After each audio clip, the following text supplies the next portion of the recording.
Students, I am Lata Mishra Dwivedi from wings classes Meerut. Students, आप लोग तैयारी कर रहे हैं अपने केवीएस एग्जाम की। बहुत लोग बहुत होपफुल हैं एग्जाम को लेकर। बहुत सारे लोगों ने बहुत अच्छे अच्छे मार्क्स अचीव किए हैं और आप लोग इंतजार कर रहे हैं अपने इंटरव्यू कॉल का। तो आप सब लोग जो केवीएस की जॉब को लेकर उत्साहित हैं और इंटरव्यू की प्रेपरेशन से थोड़ा सा शायद डर भी रहे होंगे। आइए थोड़ी बातें समझने की कोशिश करते हैं, थोड़ा डीपली एनालाइज करने की कोशिश करते हैं इन चीज़ों को, और एक बार कोशिश करते हैं समझने की वो जो आपका इंटरव्यू लेने वाले लोग हैं उनके दिमागों को। ठीक है? तो हम लोग स्टूडेंट्स इस वीडियो में बहुत डीपली एनालाइज करने वाले हैं और शायद हम वो 90% उन चीज़ों को समझने वाले हैं जो आपसे वहाँ एग्ज़ाम में जाकर या इंटरव्यू सेशन में जाकर पूछे जाने वाली हैं। तो आइए एक-एक करके बात करते हैं इन्हीं सब मुद्दों पर जो आपके दिमाग में भी हैं और जो हमारे यहाँ पर बोर्ड पर भी हैं। देखते हैं। स्टूडेंट्स, पहली बात, आप हर पॉइंट पे आई बिलीव सोचते हैं, तो फर्स्ट पॉइंट जो आपके दिमाग में आता होगा वो कि कैसे शुरुआत करनी है, how to enter. So how to enter और एग्जिट ये पॉइंट है। एक एक करके ही बात करनी शुरू कर देते हैं। हाँ जी। सो आपको एंट्री कैसे लेनी है, इसको सोचने से पहले आप एक बार ये समझने की कोशिश करें कि वो आप में क्या देखना चाहते हैं। उन्हें केवीएस टीचर के रूप में एक कैसी पर्सनैलिटी से मिलना है? हाँ जी, ज़रा अपने मन में आंसर सोचो। सो पर्सनैलिटी कैसी हो? Energetic, confident. तो आपको वहाँ पे फर्स्ट इंप्रेशन कहते हैं, first impression is the last impression, है ना? तो वो जो एंट्री करते हुए कैसे? तो very important thing is confidence. तेज भागते हुए भी नहीं एंट्री करनी, है ना? कि लेट ना हो जाएँ या एनर्जेटिक होना है तो भाग रहे हैं, या बहुत स्लो डाउन भी नहीं होना है। तो आपका जो नेचुरल आपके अंदर का जो बिहेवियर है, आपकी जो नेचुरल पर्सनैलिटी है। देखो, हम लोग की पर्सनैलिटी अलग-अलग होती है। हम में से कुछ लोग लेज़ी होते हैं, मतलब उनके उठने, बैठने सब में ढीलम-ढाले होते हैं, और कुछ लोग बहुत एक्टिव होते हैं। पर यहाँ आप इंटरव्यू देने जा रहे हैं एंड इंटरव्यू का मतलब है द बेस्ट पार्ट जो है आपका है वो आपको वहाँ दिखना चाहिए। तो वो कैसे एक्सपेक्ट कर रहे हैं, ज़रा उसे देखिए। एनर्जेटिक, कॉन्फिडेंट, एक ऐसी पर्सनैलिटी जो जल्दबाज़ी में बिल्कुल नहीं है और बहुत कॉन्फिडेंट है अपनी चीज़ों को लेकर। सो ये सब कैसे पता चलेगा? आपकी चाल-ढाल से या आपके फेशियल एक्सप्रेशन से। प्लीज़ इस बात को ध्यान रखिएगा कि वहाँ जो पैनल बैठा हुआ है, उसमें पेडागॉजिकल एक्सपर्ट्स होते हैं, उसमें साइकोलॉजिकल एक्सपर्ट्स होते हैं। वो आपके चेहरे को देखकर, आपके हाव-भाव को देखकर, आपकी चीज़ों को वो समझ जाते हैं जो आपने नहीं कहा होता। है ना? तो और इस सब को अगर आपको कहा जाए, मैं डराने की कोशिश नहीं कर रही हूँ, इस सब की हमें प्रैक्टिस करनी होती है। अगर कोई कहता है कि मैं प्रैक्टिस नहीं करता, मैं तो नेचुरली ऐसे गया था, तो ऐसा नहीं होता, और ऐसे अगर आप कर रहे हो इतनी इंपॉर्टेंट जॉब को लेकर, तो आप गलत कर रहे हो। तो वेरी फर्स्ट पॉइंट इज़ आपको कैसे वहाँ पर एंट्री लेनी है। सबसे इम्पोर्टेंट रोल प्ले होता है स्टूडेंट्स, रोल प्ले करना है। आपके चेहरे पर एक स्माइल होनी चाहिए। अंदर नर्वसनेस होगी, ऑब्वियस है। पर अंदर नर्वसनेस होते हुए भी चेहरे पर एक प्यारी सी स्माइल लेते हुए और एनर्जेटिक तरीके से अ, मे आई कम इन सर, है ना? नॉक करते हुए हल्का-सा या मे आई कम इन मैम, जो बीच में जो पर्सन बैठे हैं, उनको बेसिकली एड्रेस किया जाता है। तो वो सर हों तो सर, और अगर 3 मैडम्स बैठी हैं तो 1 मैम, है ना? जो बीच में बैठा है। तो मे आई कम इन सर और मे आई कम इन मैम, इशारा का इंतज़ार कीजिए, yes you may, and then you have to move in. Fine. So that is the first point. Exit के बारे में अभी बाद में बात करेंगे। पहले अंदर घुसकर चीज़ों को समझ लें, देख लें कि क्या करना है। फेशियल एक्सप्रेशंस के बारे में मैंने आपको बता दिया। आप वहाँ से जब तक अंदर गए हैं और उसके बाद नेक्स्ट क्या होना है, अभी फेशियल एक्सप्रेशंस को रखे रहिएगा, इस वक़्त बहुत मैटर करते हैं ये चीज़ें। ड्रेस कोड के बारे में भी 2 मिनट बात करते हैं। देन अगली चीज़ क्या आएगी, यहाँ ये ऑर्डर हल्का-फुल्का प्लस माइनस हो सकता है क्योंकि ये सब चीज़ें इकट्ठी होनी हैं। सबसे पहला जो पॉइंट आएगा वो good morning ma'am, good morning sir, good afternoon जो भी है वो करना है। और अगर आप हिंदी टीचर हैं तो आपको ज़रूरी नहीं है हिंदी में इंग्लिश में विश करना है, फिर सुप्रभात या जैसे भी हिंदी में आप नमस्कार, नमस्ते, वो आप उस तरह से यूज़ करेंगे। अगर मैडम्स बैठी हैं, मतलब कैसे करना है, वो पैनल बैठा है, एक बार 2 बार आप वो एटलीस्ट करेंगे क्योंकि 3 या 4 या 5 लोग होंगे, तो एटलीस्ट वो जो है वो 2 बार होना चाहिए, एक इस तरफ सो दैट आपका जो आई कॉन्टैक्ट रहे और पूरी कॉन्फिडेंटली आपने सबको एटलीस्ट नज़रें मिलाई हों। ये आई कॉन्टैक्ट स्टूडेंट्स, ये फेशियल एक्सप्रेशन का ही पार्ट है।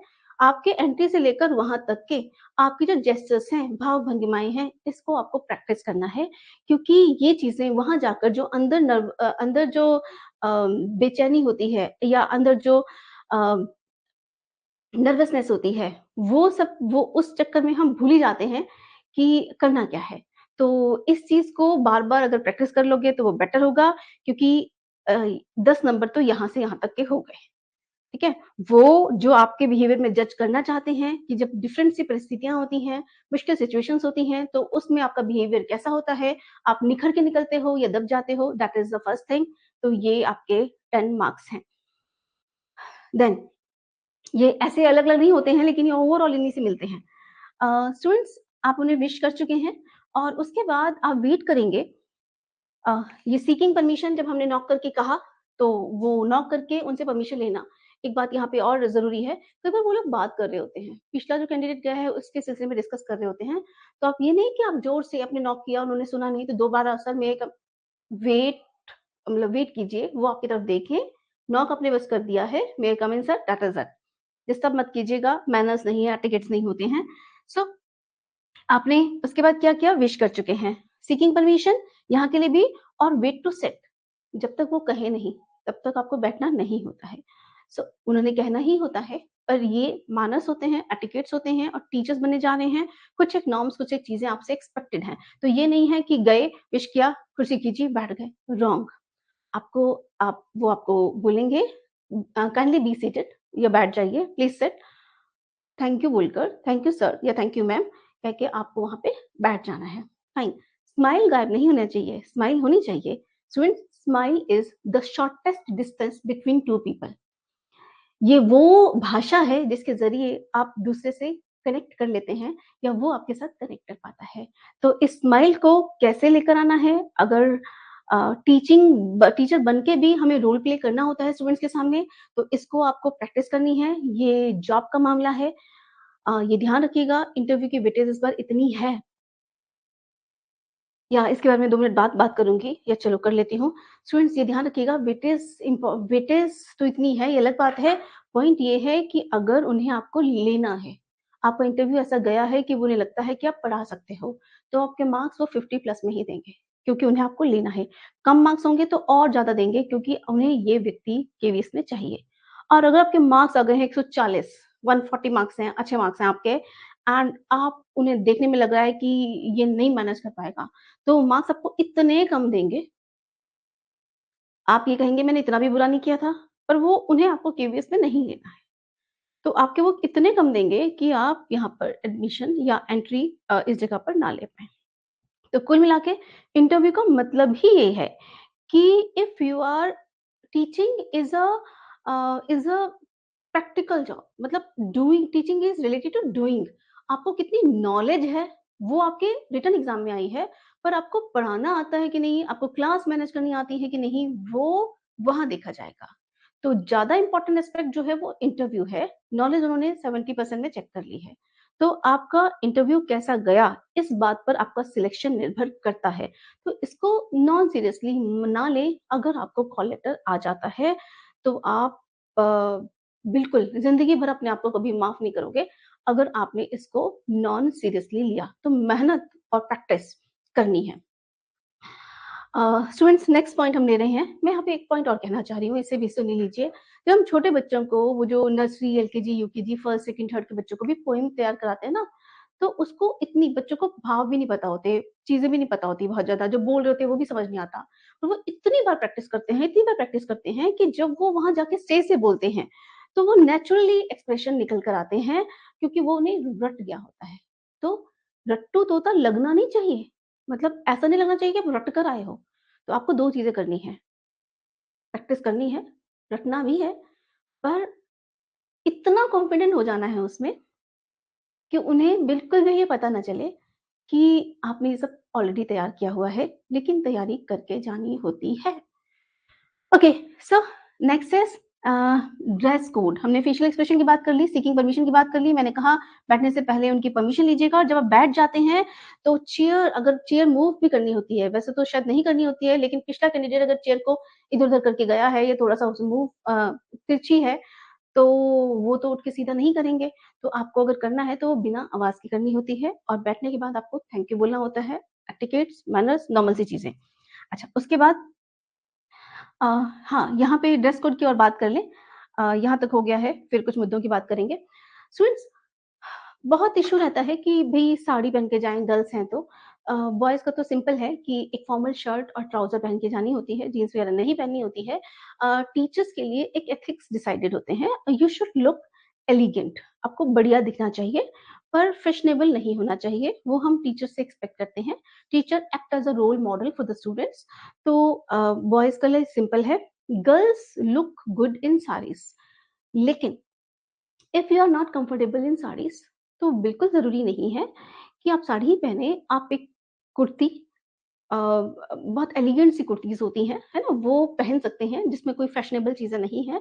तो एक यू शुड आपको बहुत सारे वीडियोज़ मिल जाएँगे जिसमें आपको एक प्रॉपर ड्रेस सेंस बताई होती है कि you should look elegant, confident, ब बहुत ज़्यादा मेकअप वगैरह नहीं दिखना चाहिए।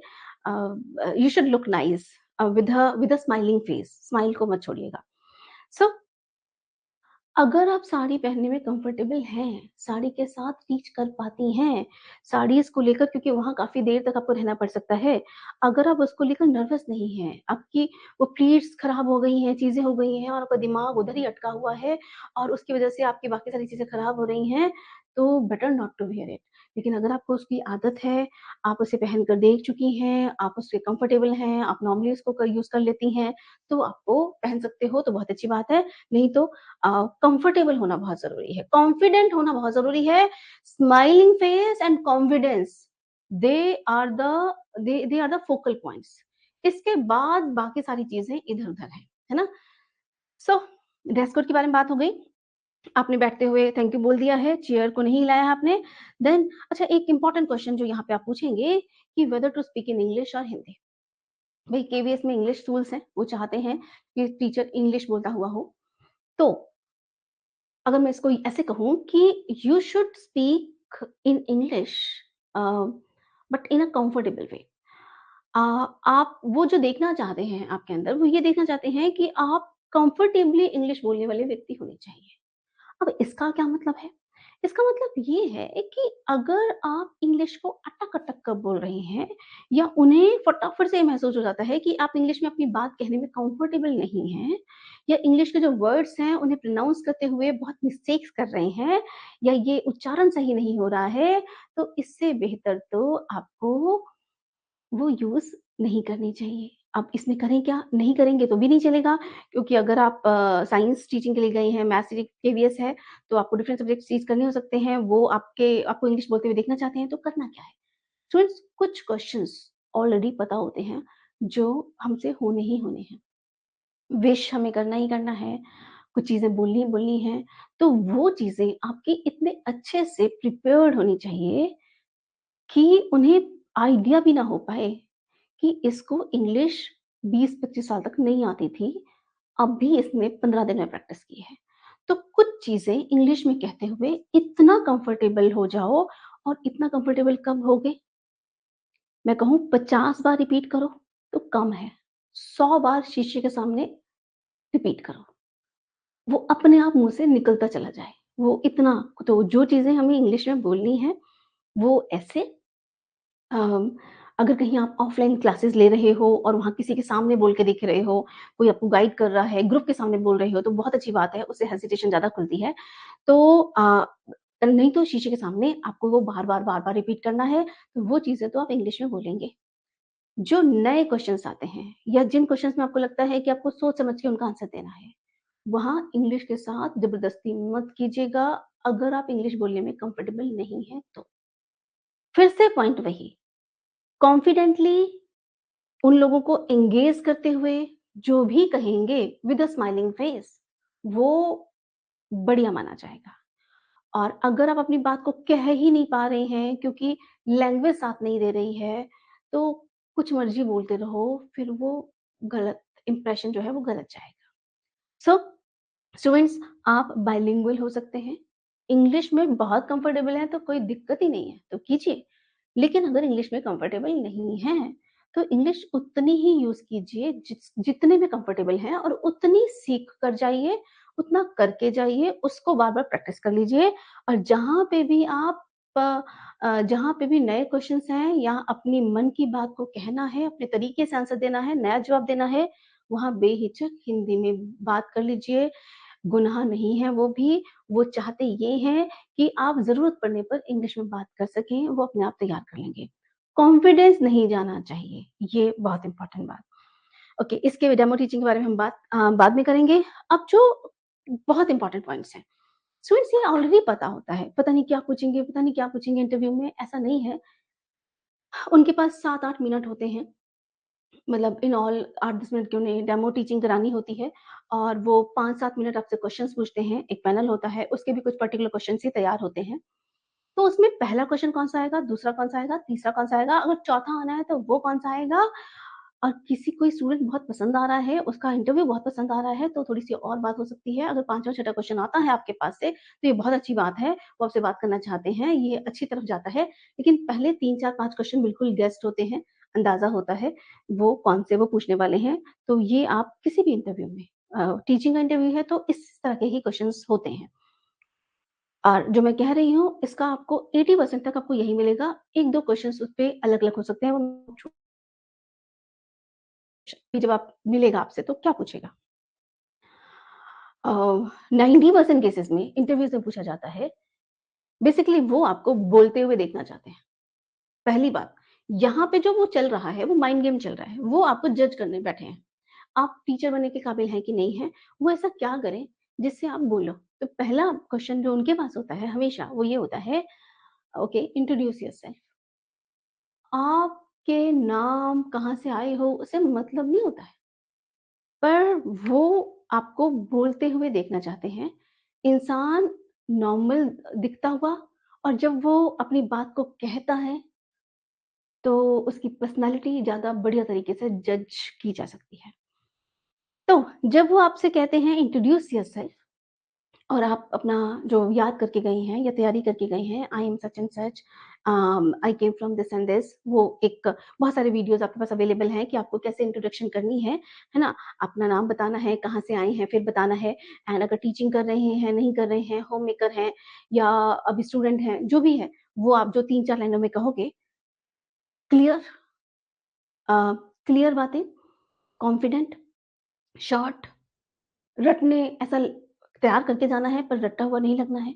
उसको इतने ईज़ी गोइंग वे में कहना है, इतने स्माइलिंग और इतने बढ़िया तरीके से कहना है, अ, आई कॉन्टैक्ट के साथ कहना है कि वो वहाँ क्या जज कर रहे हैं?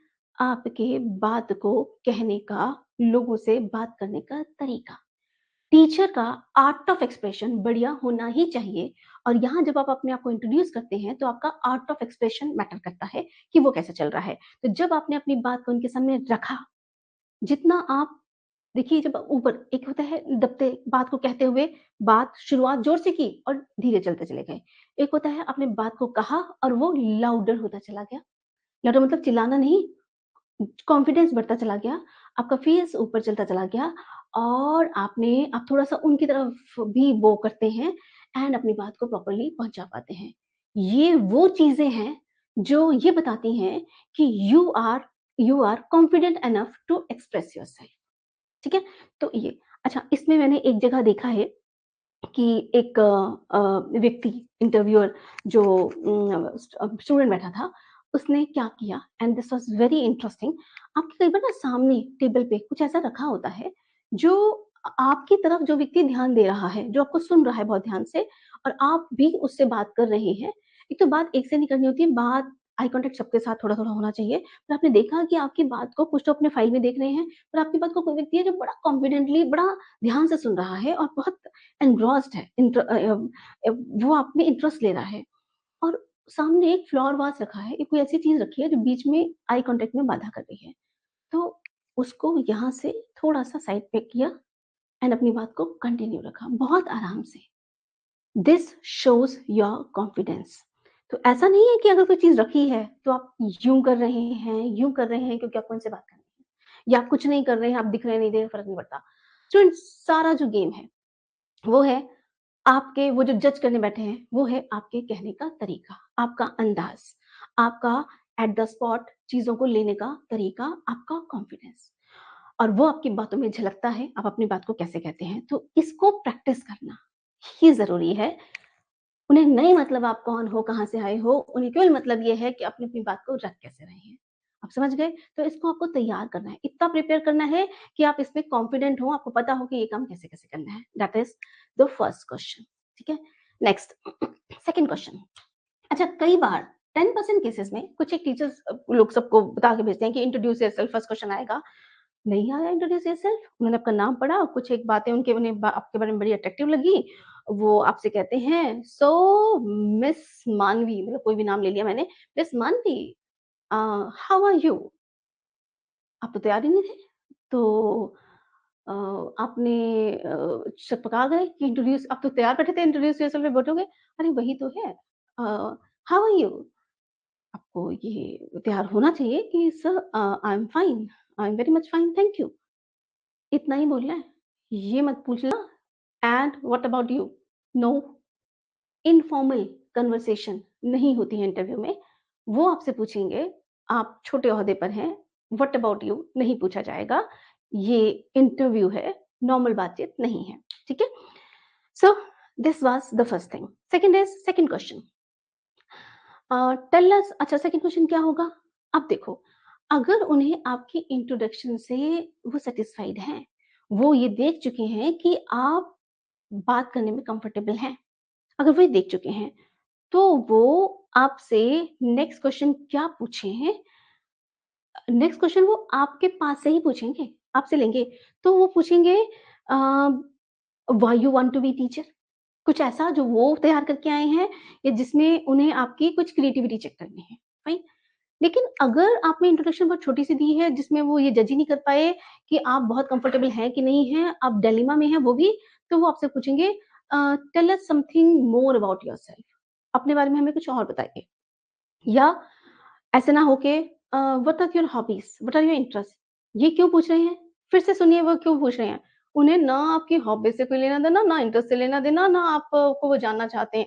उन्हें आपसे वो इससे सेटिस्फाइड नहीं है, वो चाहते हैं कि आप अपनी बात को थोड़ी देर और बोलें ताकि वो आपको जज कर सकें। और यहीं से, अब जब आप अपनी हॉबीज बता रहे हैं, इंटरेस्ट बता रहे हैं, यहाँ आपको बहुत ध्यान रखना है। स्टूडेंट्स, ये जो सेकंड क्वेश्चन होता है ना, इसमें आप अपना एक पॉइंट उन्हें देते हो। थर्ड क्वेश्चन कई बार इस पॉइंट पे से आता है।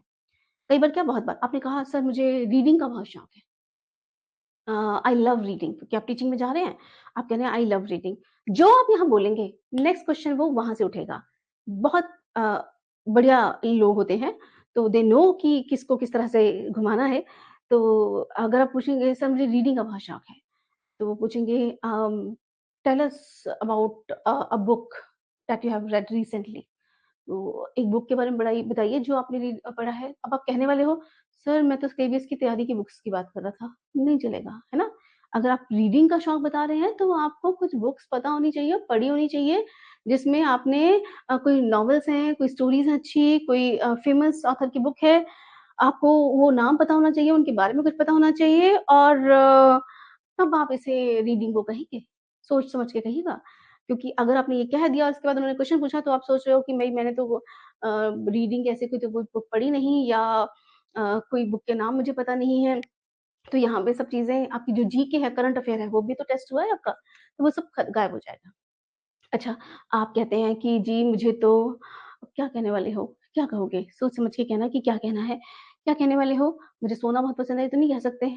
और और फिर क्या कहोगे? मुझे डांस बहुत पसंद है, पार्टीज़ बहुत पसंद है, ये नहीं कह सकते। डांस बहुत पसंद है, कह सकते हो, डांसिंग इज़ अ स्किल। लेकिन फिर अगले क्वेश्चन के लिए तैयार रहना कि आप अपनी डांसिंग को टीचिंग में किस तरह से यूज़ करके बच्चों के लिए चीज़ें इफ़ेक्टिव बना सकते हो। तो अगर आप ऐसा कुछ कहने वाले हो, तो अगले क्वेश्चन के लिए तैयार रहिएगा।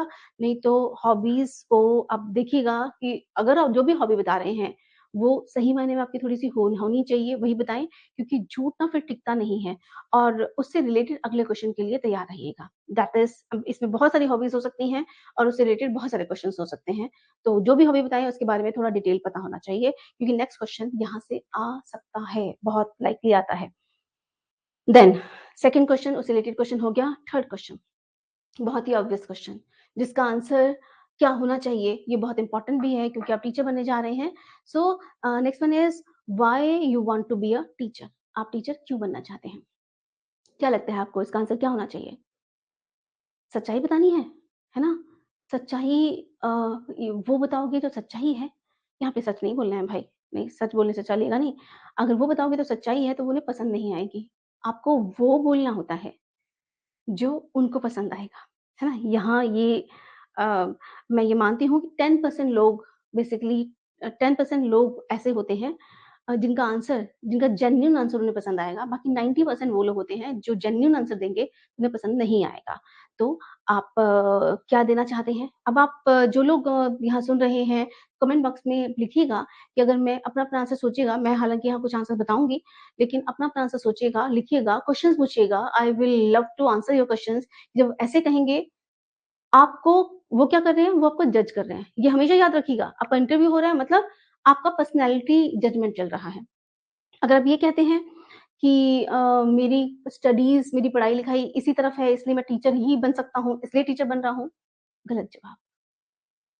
ये कोई रीज़न नहीं है कि भई मेरे पास कोई मजबूरी है और कोई ऑप्शन नहीं है, मुझे टीचर बनना है तो अब टीचर ही बनूँगा ना, क्वालिफ़िकेशन ये है, रॉन्ग।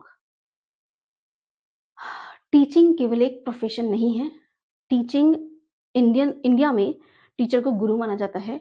जैसे teaching is considered to be an art also. Teachers वो लोग होने चाहिए जिनको टीचिंग पसंद है। टीचिंग मस्ट बी वो जो सुनना चाहते हैं वो ये कि टीचिंग इज़ योर पैशन। वो लोग जो पैशनेट टीचर्स होते हैं, वही बहुत ज़्यादा आगे जाके बहुत बढ़िया करते हैं और उनको वो वहाँ पे सिलेक्ट करके ही रहते हैं, है ना? तो आपके जवाब जो बहुत बढ़िया जवाब है, वो तो ये है, sir I do have passion for teaching. मुझे टीचिंग पसंद है, मुझे इसलिए टीचर बनना है।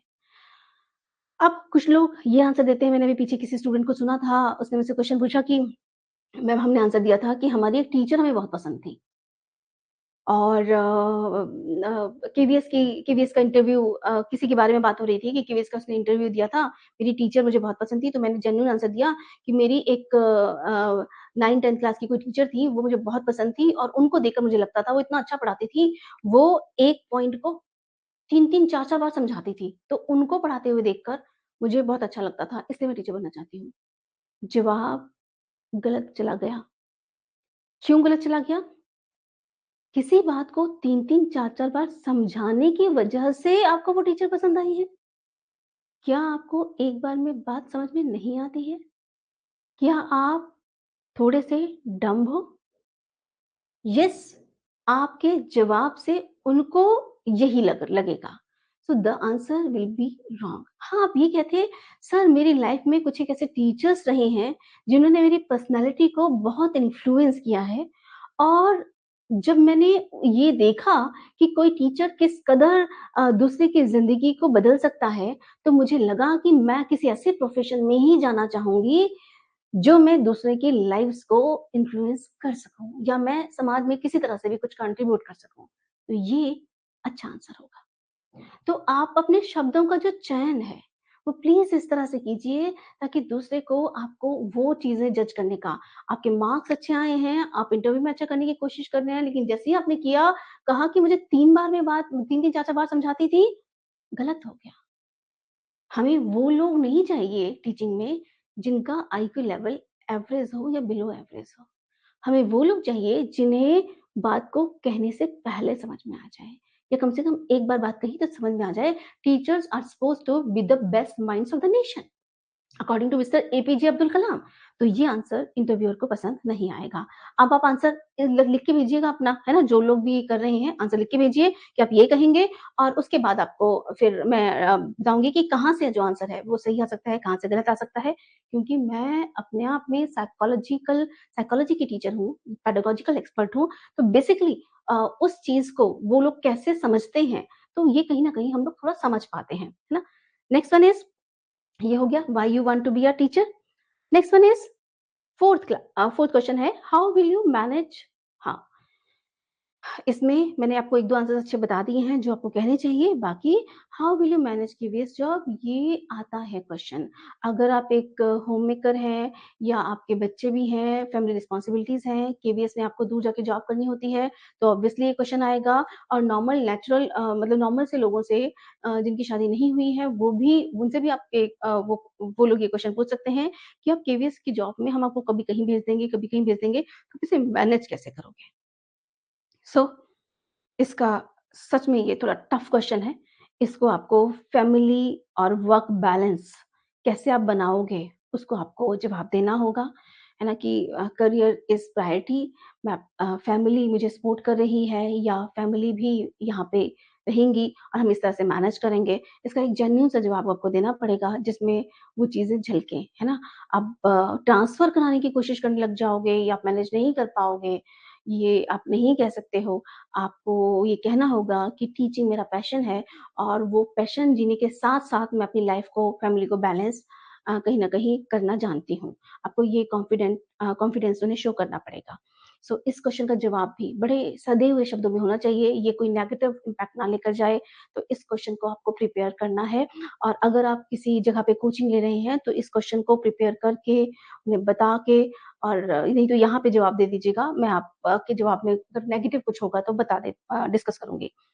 अगला क्वेश्चन, आपको वो जान चुके हैं, आपसे क्वेश्चन पूछ चुके हैं। अच्छा यहाँ 1-2 क्वेश्चन और आ सकते हैं, अगर आपके जवाब बहुत अच्छे हैं, बढ़िया हैं और उन्हें लग रहा है कि आपसे वो डिस्कस किया जा सकता है, तो एक आध पेडागॉजिकल क्वेश्चन वो और डाल सकते हैं। जैसे क्लास में अगर ऐसी-ऐसी सिचुएशन है, 2 बच्चे आप बात करते रहते हैं लगातार या ऐसा कुछ भी, कुछ डिफरेंट तरह के चीज़ें आप क्लास में जाते हैं, एंटर करते हैं 2 सारी क्लास खड़ी हो जाती है, विश करती है, 2 बच्चे खड़े नहीं होते हैं, तो आप क्या करेंगे? है ना? तो ऐसे खूब सारे क्वेश्चन्स हो सकते हैं या आपकी क्लास में एक बच्चे की परफॉर्मेंस लगातार डाउन हो रही है, तो आप उसके लिए कैसे करेंगे? आपको उसको उसको किस तरह से आप मेन स्ट्रीम में वापस लाएँगे? तो ऐसे कुछ क्वेश्चन्स जिनके आंसर केवल पेडागॉजिकल ही हैं, वो आपसे तब पूछेंगे जब उन्हें लगेगा कि आपसे आप बहुत अच्छा जा रहा है और आपके मार्क्स बहुत कम हैं, रिटन में आपके बहुत अच्छे नहीं हैं और उन्हें आपको 60 में से 58-59 देने हैं और आपको 100% वो टीचिंग में लाना चाहते हैं। तो अगर इतने क्वेश्चन्स आपके पास आते हैं, तो इसका मतलब ये अच्छा साइन है, वो आप में इंटरेस्ट ले रहे हैं, वो आपको आउट ऑफ द वे अगर क्वेश्चन पूछ रहे हैं, तो आउट ऑफ द वे आपको जाके मार्क्स देने में इंटरेस्टेड हैं और उन्हें उसके लिए एक मौका चाहिए ताकि आप बढ़िया आंसर दो और वहाँ से मार्क्स ले जाओ। ठीक है? सो नेक्स्ट वन इज़ सब्जेक्ट्स। देखो पूरे इसमें उन्होंने क्या देखा? आप जो भी बोलते चले जा रहे हो, वो आपको जज करने के लिए बैठे हैं और जितने भी शब्द वहाँ पे निकलेंगे आपके मुँह से, वो आपकी जजमेंट होगी, वो आपका बेसिकली इंटरव्यू है, बाकी अभी आधा तो बाकी है, जब हम डेमो लेसन देंगे। देन सब्जेक्ट्स, अगला क्वेश्चन आएगा कि भई पीआरटी में आप किन सब्जेक्ट्स को लेना? कोई 3 सब्जेक्ट्स के नाम बताओ या कोई 2 सब्जेक्ट्स के नाम बताओ जो आप लेना पसंद करोगे या जिसमें आप कंफर्टेबल हो। सोचना नहीं है यहाँ पर, आपको पहले ये क्वेश्चन पता है, पता होना चाहिए। 3 सब्जेक्ट्स आपको सोच के जाने ही जाने हैं, चौथे, 5वाँ भी पूछें तो वो लिस्ट में होना चाहिए और सोच समझ के आंसर नहीं दोगे, आप कहोगे sir I am very much comfortable in taking science, maths and Hindi, science, maths and English या हिंदी ईवीएस व्हाटएवर जो भी आपके हैं, हिंदी, ईवीएस एंड मैथ्स आप सीक्वेंस में जो आपका पहली पसंद है, दूसरी पसंद है, तीसरी पसंद है, वो आप सीक्वेंस में से लेंगे क्योंकि अगला क्वेश्चन आपसे आ सकता है, ठीक है, इन 2 सब्जेक्ट्स पे 5-5 मिनट का, 2-2 मिनट का कुछ पढ़ा के बताओ।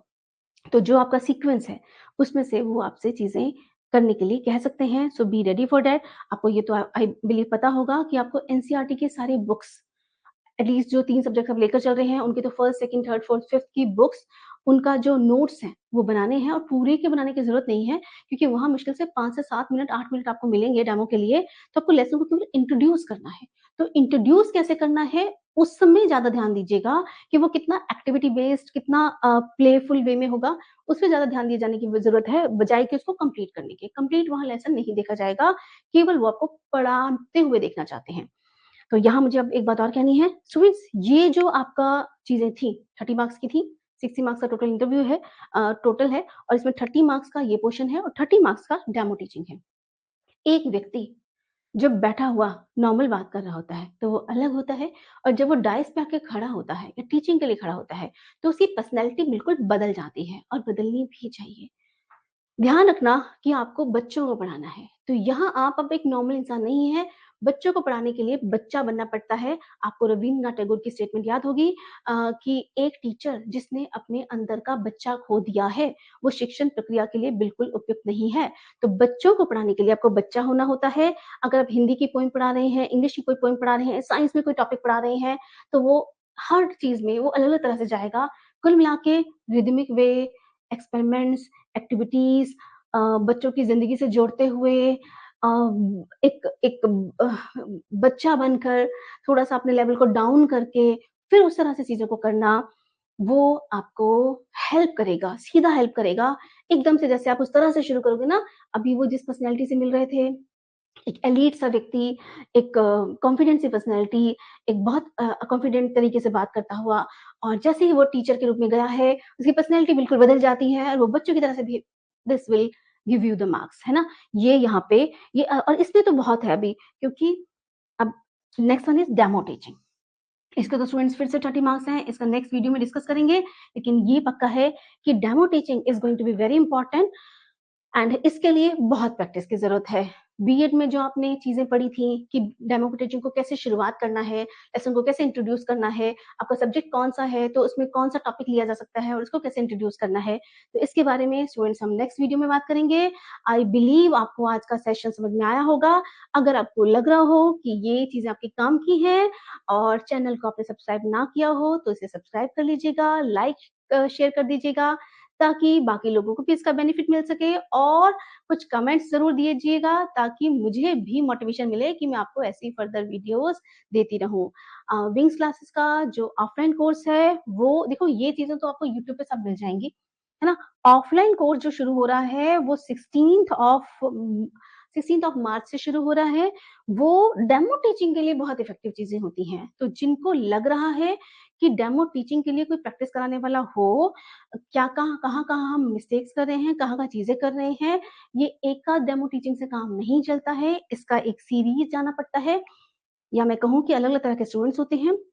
कुछ लोग होते हैं जो ऑलरेडी बहुत बढ़िया होते हैं, उन्हें केवल 2-4 डेमो टीचिंग लेसन्स में चीज़ें समझ में आ जाती हैं, उन्हें पता होता है कि मैं कैसे करना है ना? लेकिन कुछ एक मिस्टेक्स बीएड के पॉइंट ऑफ व्यू से वो लोग इन चीज़ों को चेक करते हैं, वो केवल 2-4 सेशन रिक्वायर्ड हैं। लेकिन वो लोग जिन्होंने टीचिंग बीएड में भी नहीं की है या कभी टीचिंग नहीं की है या कंफर्टेबल नहीं है, करते तो हैं लेकिन अच्छा नहीं करते हैं या वो अपने आप को लेकर कॉन्फिडेंट नहीं है, उन्हें एक बहुत ज़्यादा प्रैक्टिस की ज़रूरत होती है। टाइम नहीं देगा केवीएस इतना, अगर मैं कहूँ कि 3 मंथ्स की प्रैक्टिस की ज़रूरत होती है या 2 महीने या कम से कम 1 महीना या 25 लेसन्स आपको बोर्ड पर लिखे हुए, फ़र्क हर लेसन के बाद आता है। अब केवीएस आपको कितना समय दे देगा, पर जितने भी डेज़ दे रहा है, उसमें एक किसी के सामने, एक शीशे में, एक अपनी फ्रेंड्स के साथ, अपने भाई-बहनों के साथ, कितने आपको डेमोज़ देने हैं। सवाल जो है वो आपकी जॉब्स का है, करियर का है और उन्हें अगर आप समझ में आते हो तो जॉब फिर आपकी हो जाएगी। अगर इंटरव्यू कॉल आता है तो इस अवसर को भुनाने में देर नहीं करनी चाहिए। गवर्नमेंट जॉब्स वैसे भी सिलेक्टेड हैं। So all the very best to you students.